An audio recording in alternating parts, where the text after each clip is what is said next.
Hey guys, it's Ansa. For today's video, I'll be reacting to Stranger Things Vecna actor breaks down the season 4 Big Bad. So guys, if you're new to my channel, please don't forget to subscribe to my channel if you haven't yet. And also, this video obviously will be containing spoilers, so let's get on to the reaction. Hey guys. It's me underneath the prosthetics. It's me. It's my voice. It's me moving. I knew how it was going to be. The only thing that I hadn't really considered was the weight of the thing. Yeah, it looks very heavy. When I first heard about the show and when I was asked to audition for it, I got two sets of sides. One was from Primal Fear and one was from Hellraiser. And, from that, I kind of pieced a little bit together. I didn't know anything really, though. And then I sort of created a mood board mind map of who I thought this person was, having not been given any scripts or anything at all. I had Christopher Lee was on there as Dracula. I had Pinhead was obviously on there. I had Freddy Krueger on there.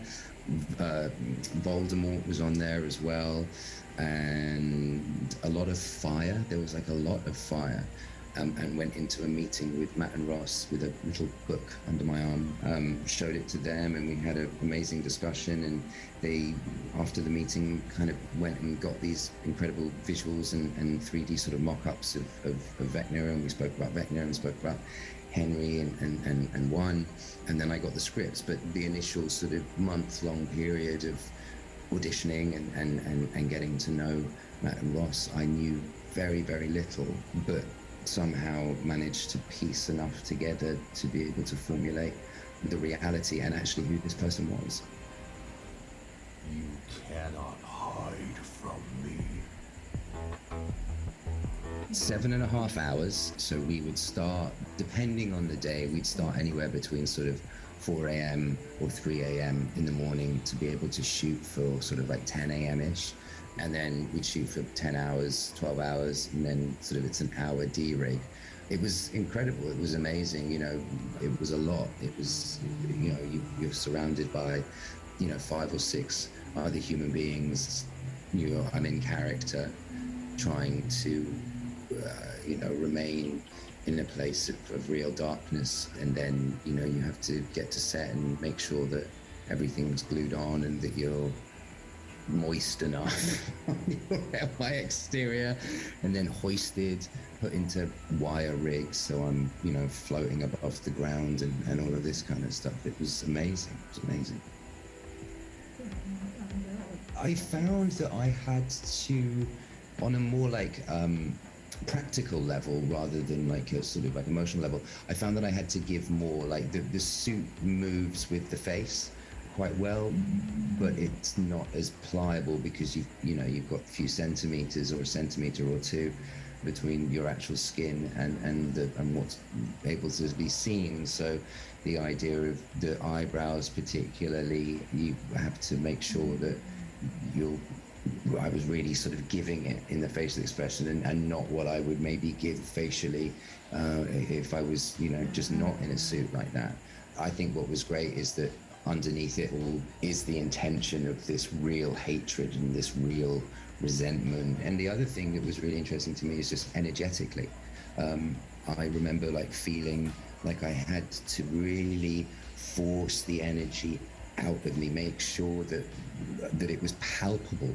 It's there, you're feeling it there. And I remember having to sit, outside and really push this thing out of me, because you're working through another layer, you're working through clothes, but thick clothes basically. So all of that I was able to do sort of like beforehand, so that when the costume was put on me, it didn't feel so alien. I hope that one day you're able to ask some of the cast about their experience of working with me when I'm in that mode, because it's quite dark. It's a lot of darkness in there, and there's a lot of hatred. So I'm pacing around often beforehand, saying some pretty vile things under my breath about whoever's in front of me. The poor actor playing Chrissy, she was terrified. Sadie's really tough. Like, she's a tough person. So she was kind of all right. But Millie cried. I mean, Millie, the first time Millie saw me, she burst into tears. It was in the rehearsal, and yeah, she literally just burst into tears. I would too. Henry's got this isolated view of the world in which he sees it as a place full of lies. He feels outside of it, and that sort of built a resentment in him.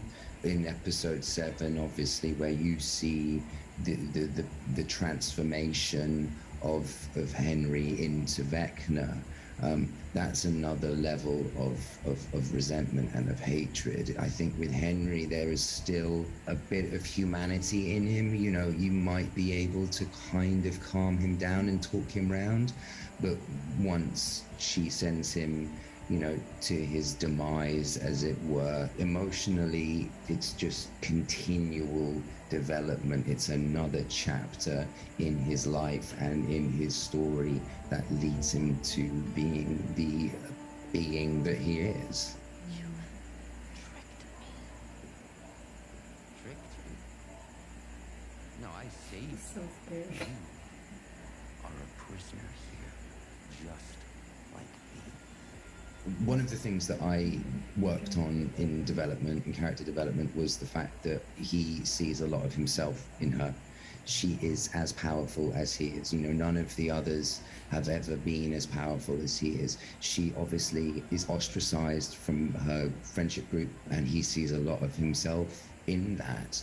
You know, whilst she is the key for him to be able to escape, there comes this feeling of truth in the fact that when he says, imagine what we could do together, we could really reshape the world.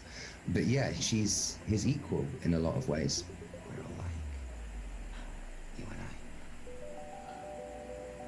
I do find him very sympathetic. I mean, as an actor, I have to constantly make sure that I love the person that I'm playing, that I understand where they're coming from and the reasons for them being the way that they are. A lot of what Henry says, particularly in 7, I find to be quite true, if I'm being honest.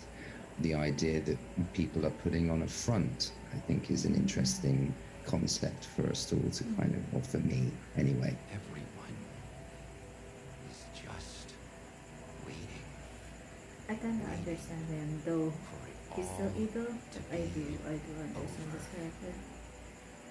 If you track back to the end of 7, where he's talking about the world as a lie and that he saw his parents who, as they truly were, and the terrible things that particularly his father, or the way that Henry sees it, the terrible things that his father had done, he goes after people predominantly with guilt and with shame. The reason for that is because of his upbringing, I would assume. Max particularly going through, as she does in episode 4, the guilt and the shame of losing her brother in season 3.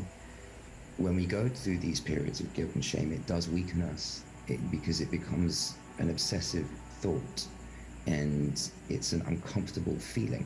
It's him seeking what I would refer to in my book, as I wrote it down, rightful vengeance is what I would call it. It is time. There. Scary. Time for you to join me.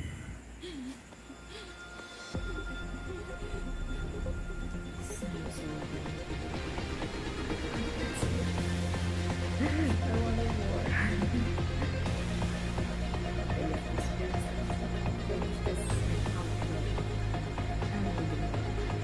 I love this character. Anything. I love this character. But the actor is so good. I don't know how to pronounce his name. I'm very sorry. But Mr. Jamie Bauer, you're so cool. You're such a great actor. Yeah, I hated Vecna so much. I mean, Vecna, as you know, when he was transformed already, but Henry, I have mixed emotions about him. But yeah. So guys, that's all for today's video. I hope you did enjoy. If you did, please don't forget to subscribe to my channel if you haven't yet. And I'll probably see you again next time. Peace out.